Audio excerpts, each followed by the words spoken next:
Assalamualaikum warahmatullahi wabarakatuh. Perkenalkan, nama saya Anissa Rahmilana Fitri. Saya mahasiswa Universitas Terbuka Bengkulu dari Pokja Bengkulu Utara dengan NIM 856873566. Saya dari Prodi PGSD. Di video ini saya ingin melengkapi tugas 2 saya, olahraga dan jasmani, dari tutor Bapak Febi El Rapradima MPD yang membahas tentang bola kasti, sepak bola, dan bola voli. Di video setelah ini, saya akan memberi penjelasan dan cara teknik bermain.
di Paris, Prancis pada tahun 1947 dan Pauli Brown terpilih sebagai presiden pertama FIVB.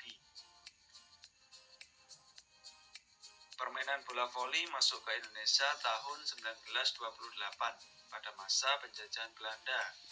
Pada masa itu, olahraga ini hanya dimainkan oleh para bangsawan dan orang Belanda.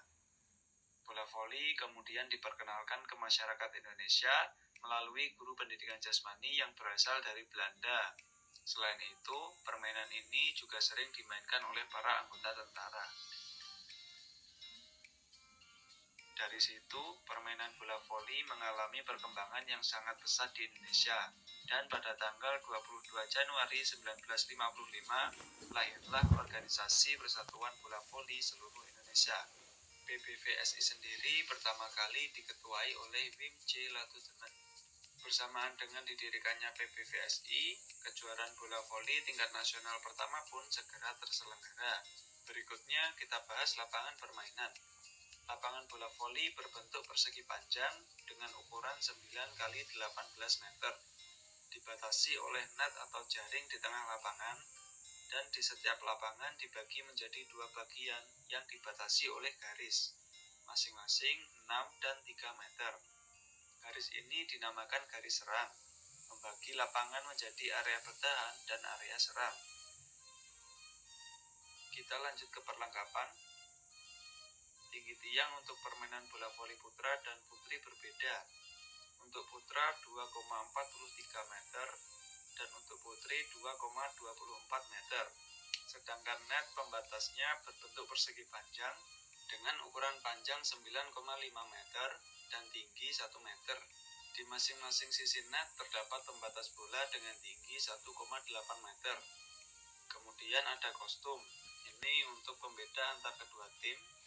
Dan sepatu khusus bola voli. Terakhir pastinya bola, memiliki keliling 65-67 cm dan berat 260-280 gram. Sampai di sini jelas ya. Selanjutnya kerjakan latihan soal berikut ini. 1. Apa